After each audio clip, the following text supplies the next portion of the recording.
Hello students, myself Akash Puri and welcome to the Akash Science Institute. Today we are going to discuss about electric field. This is a 12th class topic, 12th class physics topic. तो समझते हैं हम कि electric field क्या है।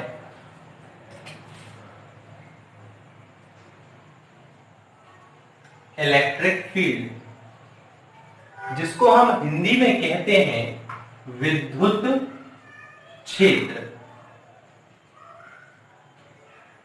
ठीक है। इसको समझने के लिए पहले हम एक बेसिक सा एग्जांपल समझते हैं। आप लोगों ने देखा होगा कि यार यदि मान लो ये एक मैग्नेट है, एक चुंबक है, एक कील को हम धीरे धीरे जब इसके पास लाते हैं तो एक ऐसा समय आता है कि कील कुछ दूरी से ही एकदम से आकर इसमें चिपक जाती है। देखा है? तो मतलब क्या कि इस चुंबक ने अपने आसपास एक क्षेत्र बनाकर रखा है जहां तक उस चुंबक का प्रभाव होता है, उस क्षेत्र को ही हम चुंबकीय क्षेत्र कहते हैं। क्लियर? अब हम पढ़ क्या रहे हैं? विद्युत क्षेत्र, है ना। तो ये मैंने क्या बताया आपको? चुंबकीय क्षेत्र इसलिए बताया क्योंकि इसको आप करते आए हो बचपन से। कभी कई बार दो मैग्नेट होती थी, मैग्नेट को बच्चे थोड़े दूर दूर रखते हैं और उनको छोड़ते हैं तो अपने आप पास में आकर के चिपक जाती है। ठीक है, अब हम बात कर रहे हैं विद्युत क्षेत्र की। तो ध्यान से सुनना कि ये कोई आवेश है। क्लियर? किसी आवेश के आसपास का वह क्षेत्र जहां तक उसका प्रभाव होता है, समझ रहे? ये किसी आवेश के आसपास का वह क्षेत्र जहां तक उसका प्रभाव होता है विद्युत क्षेत्र कहलाता है। क्लियर? किसी चार्ज के सराउंडिंग वह फील्ड जहां तक उस चार्ज का इफेक्ट होता है, उस चार्ज का इफेक्ट होता है, उसे हम इलेक्ट्रिक फील्ड कहते हैं। क्लियर? चलिए नेक्स्ट टॉपिक देखते हैं। नेक्स्ट टॉपिक है हमारा इलेक्ट्रिक फील्ड इंटेंसिटी, जिसको हम बोलते हैं विद्युत क्षेत्र की तीव्रता। क्लियर? अब बात समझो कि हमने क्या कहा था कि किसी चार्ज के सराउंडिंग वह फील्ड जहां तक उस चार्ज का इफेक्ट होता है उसे हम इलेक्ट्रिक फील्ड कहते हैं। क्लियर? किसी आवेश के आसपास का वह क्षेत्र जहां तक उसका प्रभाव होता है उसे विद्युत क्षेत्र कहते हैं। ये हम पढ़ चुके थे। अब आगे की बात हमें समझना है कि यार ये यदि कोई इलेक्ट्रिक फील्ड है और इसके इलेक्ट्रिक फील्ड पर यदि मैं कोई यूनिट चार्ज रख दूं, क्या रख दूं? Unit charge. Clear? Unit charge मतलब होता है +1 चार्ज। क्लियर? तो ये वाला जो चार्ज है ये या तो इसको अट्रैक्ट करेगा या तो इसको रिपल करेगा। ध्यान से सुनना, यदि ये माइनस नेगेटिव फील्ड हुई, नेगेटिव चार्ज के कारण फील्ड हुई, तो ये इस पॉजिटिव चार्ज को अपनी ओर क्या करेगा? अट्रैक्ट। और यदि यहां पॉजिटिव चार्ज रहा तो ये इसको क्या करेगा? रिपल। क्लियर? मतलब दोनों ही कंडीशन में या तो अट्रैक्शन होगा या रिपल्सन होगा, कुछ ना कुछ तो होगा। क्लियर? तो इन दोनों के बीच में ये चीज तो क्लियर समझ आ रही है कि कोई ना कोई फोर्स तो लगने वाला है, चाहे वो अट्रैक्शन फोर्स लगे या रिपल्सन फोर्स लगे। क्लियर? अब बात ध्यान से सुनना कि विद्युत क्षेत्र के किसी बिंदु पर स्थित एकांक धनावेश, क्या? विद्युत क्षेत्र के किसी बिंदु पर स्थित एकांक धनावेश जितने बल का अनुभव करता है, F मतलब बल, जितने बल का अनुभव करता है उसे उस बिंदु पर विद्युत क्षेत्र की तीव्रता कहते हैं। बस ये ध्यान रखना, उसे उस बिंदु पर विद्युत क्षेत्र की तीव्रता कहते हैं। इंग्लिश वाले बच्चे सुनो कि किसी इलेक्ट्रिक फील्ड के, किसके? इलेक्ट्रिक फील्ड के किसी पॉइंट पर स्थित यूनिट चार्ज, क्या? यूनिट चार्ज जितने फोर्स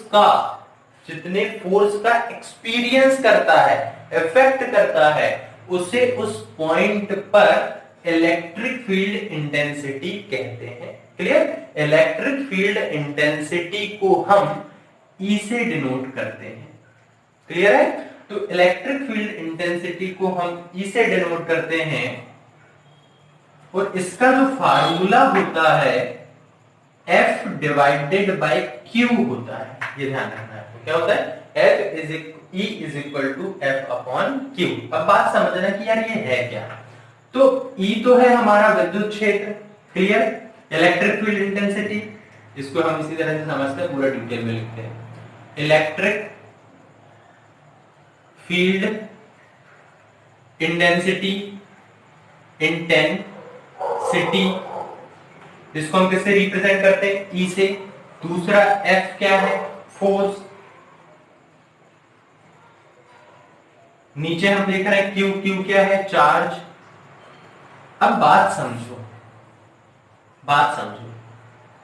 क्या इलेक्ट्रिक फील्ड इंटेंसिटी को किससे रिप्रेजेंट किया जा रहा है, Q से, E से। फोर्स को हम किससे रिप्रेजेंट करते हैं, F से।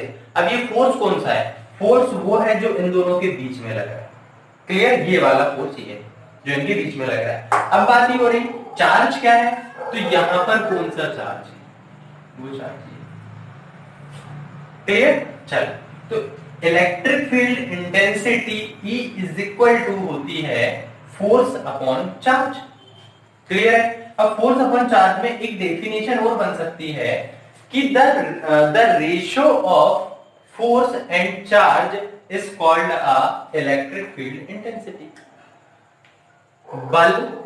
बल तथा आवेश के अनुपात को विद्युत क्षेत्र की तीव्रता कहते हैं, क्लियर। अब विद्युत क्षेत्र की तीव्रता की हम यूनिट देख लें तो यूनिट क्या होगी, unit of electric field intensity, clear. तो क्या होगी, पहली चीज तो unit of E is equal to किसके होगा, यूनिट ऑफ F और यूनिट ऑफ चार्ज Q मतलब चार्ज। तो ध्यान से सुनना, E की यूनिट क्या निकलेगी, चलो F की यूनिट क्या होगी, SI सिस्टम में देख रहे हैं भाई लोग हम यहाँ, है ना, SI system.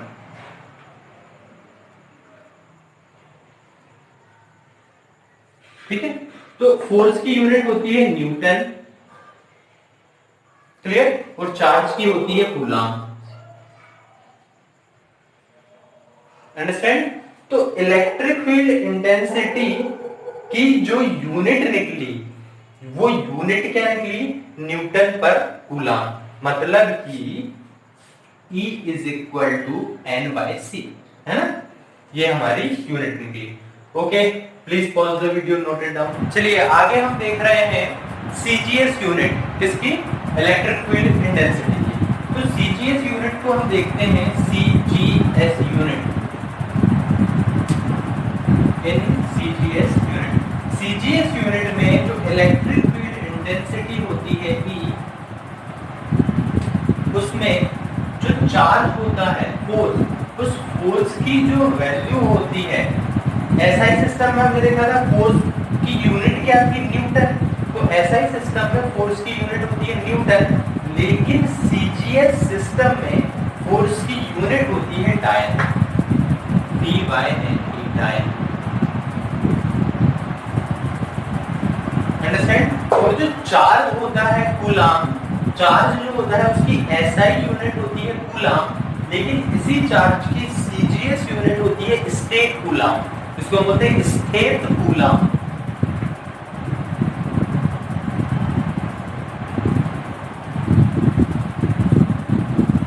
State coulomb, clear. तो हमने इलेक्ट्रिक फील्ड इंटेंसिटी की दोनों सिस्टम में, SI सिस्टम में भी यूनिट देख ली, जो क्या निकली थी वहां पर आपका न्यूटन पर कूलम, और हमने CGS में भी इसकी यूनिट देख ली, CGS में क्या निकली, डायन पर स्टेट कूलम, ठीक है। चलिए अब हम फाइंड करेंगे dimension formula of electric field intensity, मतलब विद्युत क्षेत्र तीव्रता के लिए विभिन्न सूत्र, क्लियर।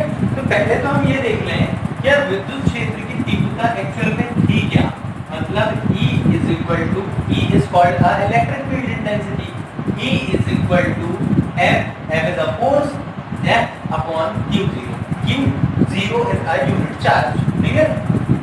तो E is equal to F upon Q0 थी। अब मुझे E का क्या निकालना है, डायमेंशन फार्मूला।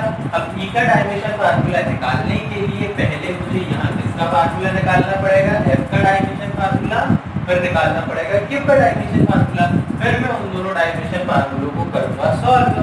तो उन दोनों को जब सॉल्व करूंगा तो किसका डायमेंशन फार्मूला निकल के आ जाएगा, E का। और आपने 11th क्लास में डायमेंशन फार्मूले बहुत अच्छे से पढ़े हैं, जो कि MLT ए के फॉर्म में होते हैं और इनको हमेशा बिग ब्रैकेट में लिखा जाता है। आप प्रीवियस क्लास की बुक उठा करके देख लीजिएगा। हम डायरेक्ट देखते हैं यहाँ पे। तो F जो है, F मतलब होता है फोर्स, बल। बल का फार्मूला क्या होता है, बल F is equal to ma होता है। F is equal to ma किसके according, according to Newton second law, है ना। सेकंड लॉ की according F is equal to ma होता है। तो हमने देखा कि F क्या होता है भाई, ma। Here m is a mass and a is a acceleration। नीचे q0 is a charge। q0 क्या है, चार्ज है। अब बात सुनना ध्यान से कि q0 की जो यूनिट है वो है कूलाम, क्लियर। लेकिन एमएलटी के फॉर्म में कूलाम जैसी कोई चीज नहीं होती। इसमें क्या क्या लिया जाता है, m for mass, l for length,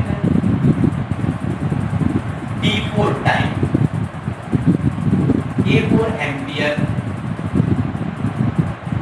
ampere means current, clear. इतनी चीज यहाँ पर कंसीडर की जाती है। तो चार्ज की बात जो नीचे क्यों आता है, तो इसकी तो कोई बात ही नहीं होती, क्लियर। वो तो यही नहीं जाएगा। तो एक बात समझो, फार्मूला और होता है करंट का, करंट का I is equal to Q upon T, clear. तो यहाँ से यदि मैं Q की वैल्यू निकालूं तो क्या हो जाएगा, I into T is equal to Q, clear. तो Q की जगह मैं क्या ले सकता हूँ, I इंटू T।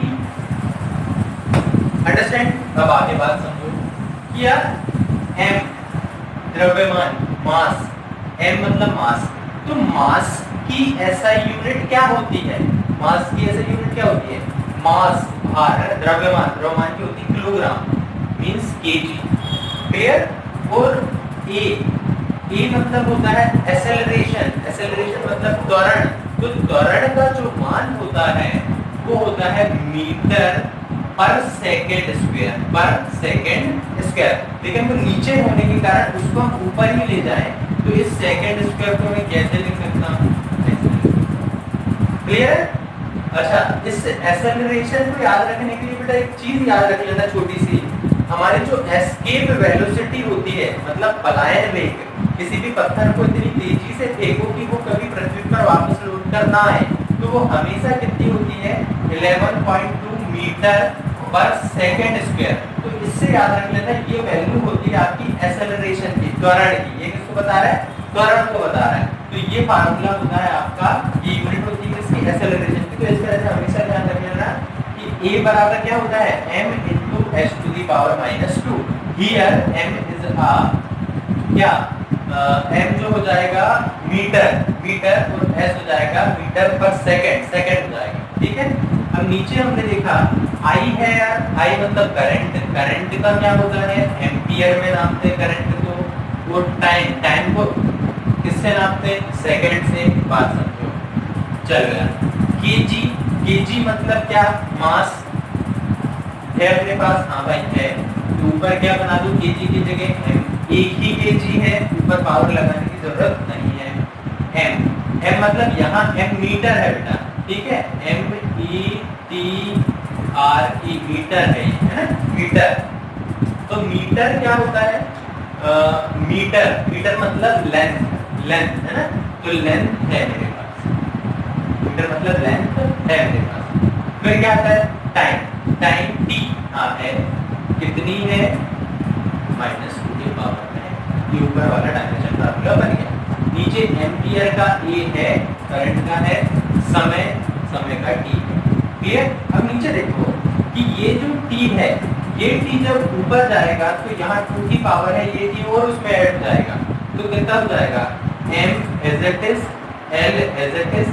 t जब ऊपर पहुंचा तो t to the power -3 हो गई, और साथ साथ क्या आ गया, the derivation formula of electric field intensity. Please pause the video, note it down.